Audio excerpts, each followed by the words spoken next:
مش لازم تكشف عندي عشان أقولك تفتكر لو التزمت بالكرياتين سنة كاملة هتزيد عضلات قد إيه؟ 3 كيلو، 5 كيلو، 10 كيلو.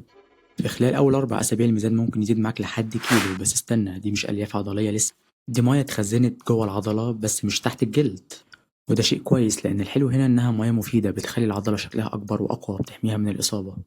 كمان الكرياتين بيساعدك تبني عضلات بشكل أسرع بمقدار التلت، يعني زيادة العضلات اللي المفروض كنت هتعملها قبل كده في 5 شهور باستخدام الكرياتين هيخليك تزيدهم في 3 شهور ونص بس.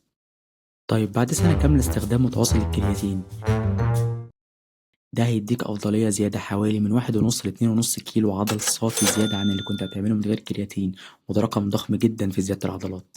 عندك طريقتين عشان تاخده، يا إما تعمل فترة التحميل وتاخد 20 جرام في اليوم لمدة أسبوع وبعدها تبتدي مرحلة المحافظة، وهي إنك تاخد 5 جرام في اليوم، يا إما من الأول خالص تبتدي على طول إنك تاخد 5 جرام بس في اليوم.